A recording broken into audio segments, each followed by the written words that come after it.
There are 3 realms in this world: heaven, human, and the boundary realm. These realms exist due to something called the spirit aura. In order to keep the balance, this aura must circulate among the 3 realms. Those who collect the spirit aura are men from the boundary realm, called the Black and White Warriors, and this is where our story begins. 2 black and white warrior children are wielding their weapons against a beast in the middle of the night. The white-haired child, called Heibai, gets caught in the monster's claws. Just then, an alarm clock rings and a black-haired child, called Chowhee, wakes up and hurries to Chaobai's room, who we discover is her sister. The children run quickly towards a large castle to clock in for work. Inside we find Master Yama, who is the 2 children's boss. He's a little annoyed that the kids are late but asks for an update regarding their tasks. Heibai responds that they have yet to finish their tasks, which of course angers Master Yama. He drives them out of the castle and demands that they go back to work. The siblings board the ship to the human realm where they meet other black and white warriors. The ship takes them to the human realm, where we see a child in a dark alley getting beaten up by multiple men who are trying to squeeze money out of him. This child has superhuman strength and takes out the very last man standing in his way. As soon as he does, Heibai and Chowhee arrive and immediately notice this child is possessed with a wandering spirit. The warrior children take their weapons out but are slightly alarmed at the power of the spirit before them.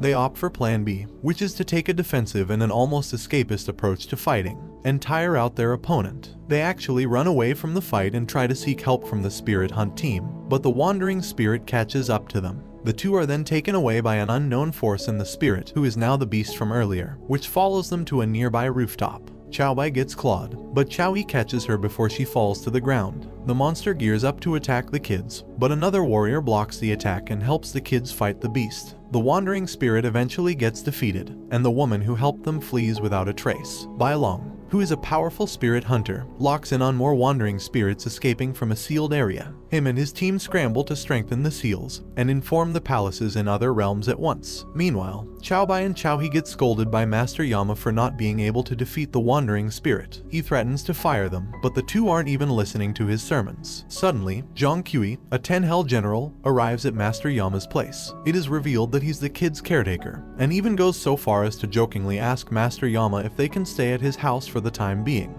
As Yama's secretary, called Sha, gives another task to the children, Zhang reports that the seal of Tianchai will break soon. We then cut back to the human realm again, and the kids watch over a cartoonist as he works on a manga. As it turns out, the children are there to escort this man's soul to the boundary realm, but need to make his death an accident. While looking for flower pots to drop on his head, they spot the man getting into a cab and quickly follow him. Meanwhile, under the sea the seal starts to break. The children follow the guy as he tries submitting his finished manga to a publisher. Dressed as a homeless person, Chowhee tries to keep him in place as Heibai looks for a flower pot. The man gives the boy money, but Chowhee refuses, saying that it won't even buy him a meal. The man gives him a sandwich instead, and leaves him just as Heibai comes back to tell her brother she can't find any flower pots in the office building. The man's manga isn't accepted by the editor for a multitude of reasons, but the man stands up for himself and his story. The editor gives him hell until he leaves the building deflated. We discover that Chowhee had possessed the editor in order to get the man to commit suicide. Up on the roof, he contemplates the past 10 years of his life. As he does, he spots his friend whom he thought was into him romantically with another man, looking all lovey-dovey. We see that this is actually Chowhee's doing in an attempt to get him to die, and Heibai questions her brother's integrity, saying his ideals shouldn't have to be attacked like this. The children watch as the guy jumps to his death, but Chowhee remembers the sandwich that the guy gave him earlier, and suddenly feels guilty. The kids swoop down and save the guy from dying. The guy wakes up unharmed, and sees his unpossessed editor run towards him and offer him a publishing deal. The guy is saved, and the kids start crying because they saved the man instead of killing him, which is the exact opposite of their mission. Meanwhile, Bai Long and his team estimate that they have less than 3 days left until the seal breaks completely. In a vast field, a man with white hair starts training with a robot. After practically destroying the robot, he is greeted by Lushu, the woman who saved Heibai and Chowhee from the wandering spirit. The guy reminds Lushu to train after spirit hunters are being mobilized because of the spirit seal. A messenger comes running to the pair and tells them that they need to go to the White Mountain where the Great Seal is located, immediately on a reconnaissance mission. Meanwhile, Chowhee finds himself in an unfamiliar place and remembers what happened, realizing that he has been taken away from his sister by a spirit monster. Elsewhere, Zhang scolds Heibai for making trouble. Heibai tearfully explains that they were only trying to help an old man fulfill his last wish, but a monster suddenly attacked them. A guard reveals that the seal might break at any time now, and Zhang goes on to order that more people should be sent down there. Bai Long comforts the little girl and tells her that the spirit hunters have been deployed. Meanwhile, Chao Yi tries to come up with a plan to escape but finds himself at a loss, when suddenly, an image of Chao Bai appears before him and asks why he left her alone. He runs to her but the image suddenly fades away. Meanwhile, Bai Long explains to Chao Bai that the seal of Tianchai actually holds the 100 ghost spirit. Around 1,000 years ago, Master Zhang sealed 99 of the most violent ghosts there, and the spirit monster had been gathering the ghosts that leaked from the seal, and mistook Chao He as one of the spirits. Just as Bai Long finishes his monologue,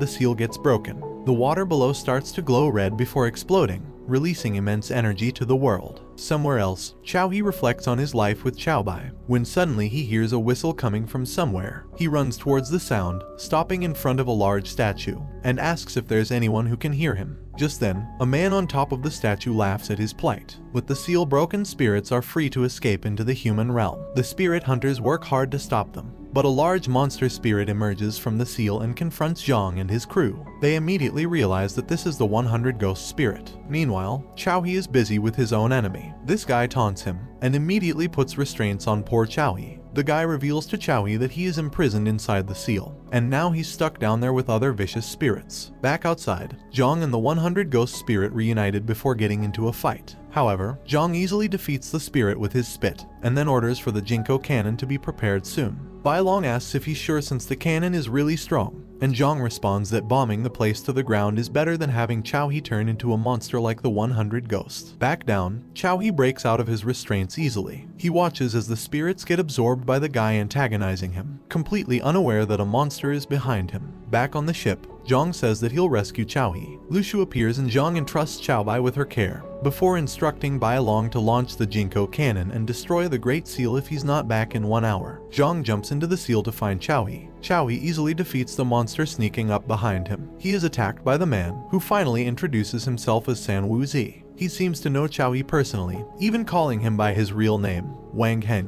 which of course shocks the boy. Wuzi continues to attack Chao He, even getting a spirit to wrap itself on the boy's body. Chao He breaks free and in the process absorbs the spirit in his body. With spirits escaping at an alarming rate, Zhang goes straight for the seal's opening but is stopped by enemies who want revenge. Back down, Chao He keeps absorbing spirits into his body. Wuzi watches the whole thing unfold, while stating that Chao He needs to eat more spirits to get strong and join his team once more. Chao He suddenly implodes and transforms into a grown man. Zhang then warns his enemies. Meanwhile, Bai Long watches as another strange spirit appears in their meter, and they suspect it to be Chao He. Chao Bai is confused because initially, her brother doesn't have any spiritual power. Lu Shu wonders if something happened inside the seal for him to gain power quickly, and deduces that Chao He must be the 100th ghost. Wuzi greets Chao He, now calling him Wang Heng, and starts attacking him. The pair battle it out, but Chao He, or Wang Heng, succeeds in incapacitating Wuzi. The intensity of their battle reaches the outskirts of the seal, where Zhang is currently located. He immediately knows that the ghost aura of Chao He,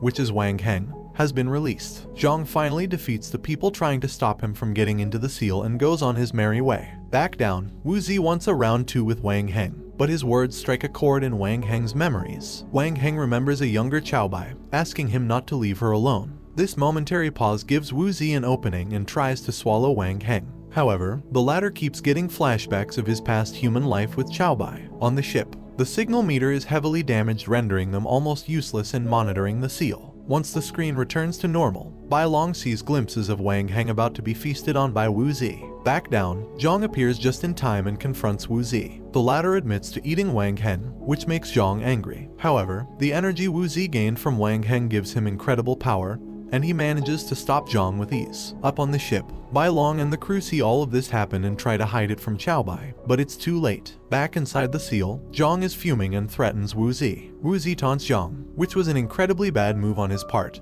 and Zhang unleashes his full power on Wuzi. In a flashback, a younger Wang Heng is revealed to be a prince living in a palace. The queen is approached by one of her maids, saying that there are rumors going around about the princess being possessed by a fox spirit, and that she needs to be killed. The queen is instructing Wang Heng to take care of his sister, when a messenger runs in and reports that courtiers have come to protest the princess's existence. Somewhere in the dark plains of Wuzi's stomach, Chao He the child warrior, Wang Heng the grown man's spirit, and the Prince Wang Heng meet. Back on the ship, Heibai learns of her brother's disappearance. In Wuzi's stomach, the prince remembers his sword training. It appears that the prince and princess have gone into hiding after the world had become too turbulent for them to stay in the palace. Meanwhile, the Jinko cannon has been prepared. Lushu makes Heibai understand that Wang Heng was a brutal spirit who killed many humans. The spirit hunters couldn't defeat him, so the boundary realm erased his memories and kept him in prison. Lushu lies to Heibai to make her believe that Xiaohe is not her brother. More memories of Xiaohe start popping up,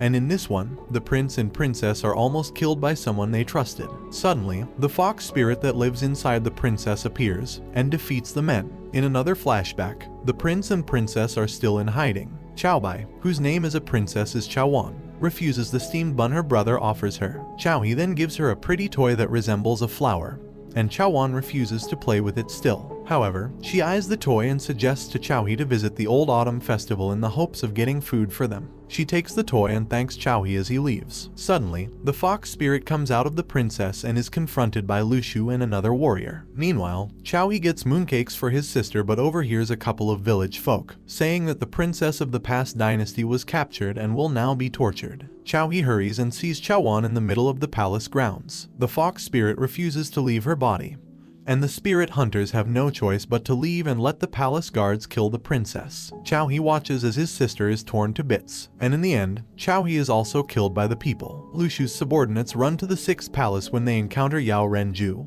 another 10 Hell general. Lushu's subordinate, called Lei, introduces himself to Yao Ren properly, but Yao Ren draws his weapon on the guy in an attempt to intimidate him. The other subordinate tells him that there's an emergency at White Mountain, and that they are to request instructions from Master Zhu, master of the 6th palace. Another 10 Hell general, called Siku Tong, tries to turn them both away, but Lei pushes back. Dong Ting, the strongest of the 10 Hell generals, intervenes before a fight breaks out. Dong Ting is accompanied by Fu Fu, another 10 Hell general. The 10 Hell generals send Lei back on his way. Meanwhile, Xiaohe can't believe that he's only been used by the spirit hunters as a tool to seal Wang Heng. Back on the ship, Heibai can only watch as more spirits escape the seal. Lushu and Bai Long prepare to use the cannon. Xiaohe remembers his past life while being taunted by Wang Heng. Outside, Zhang continues to battle Wu Zi. The seal gets wider and Lushu instructs Bai Long to launch the cannon. Heibai pleads with Lushu to wait just a little more, which earns her a slap from the spirit hunter. Lushu essentially says that their safety and the human realm is more important than waiting for Zhang and Xiaohe. Frustrated, Heibai jumps in, much to Lushu's surprise. Back somewhere in Wu Zi's stomach, Xiaohe tries to land a punch on Wang Heng but is dodged every single time. Xiaohe seems to be transported to another plane, still refusing to acknowledge that this is the end for him.